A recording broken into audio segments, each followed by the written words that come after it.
ഇനി ഒരാൾ ജനിക്കുന്ന സമയത്ത് ഈ എത്തിക്സ് ഓൾറെഡി ഉണ്ടോ, അതോ ഈ എത്തിക്സ് ഇവോൾവ് ആയി വരുന്നതാണോ ഒരു കുട്ടിയായി ജനിച്ച് ഒരു വലിയ അഡൾട്ട് ആവുന്നത് വരെ? ഇതെങ്ങനെ എക്സ്പ്ലെയിൻ ചെയ്യാൻ പറ്റുകയെന്നുണ്ടെങ്കിൽ നമ്മളൊരു ലാഡർ കയറിക്കൊണ്ടിരിക്കുകയാണെന്നാണ് പറയുക. ഈ ലാഡറിൽ 3 സ്റ്റെപ്പാണുള്ളത്. നമ്മൾ കുഞ്ഞായിരിക്കുന്ന സമയത്തൊരു ലാഡർ സ്റ്റെപ്പ് ഉണ്ട്, നമ്മളൊരു യൗവനത്തിലെത്തുന്ന സമയത്ത് ഒരു ലാഡർ സ്റ്റെപ്പ് ഉണ്ട്, ആൻഡ് ഫൈനലി നമ്മളൊരു അഡൾട്ട് ആവുന്ന സമയത്ത് ഒരു 3ാമത്തെ ലാഡർ സ്റ്റെപ്പ് ഉണ്ട്.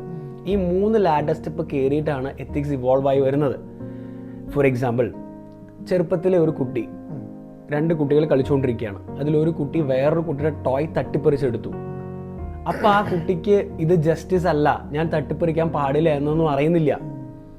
ആ കുട്ടിക്ക് അവിടെ ഒരു എത്തിക്സ് ഒന്നും അറിയില്ല. ആ കുട്ടിക്ക് അത് വേണം എന്നുള്ളൊരു കോൺസെപ്റ്റ് മാത്രമേ അറിയുള്ളൂ.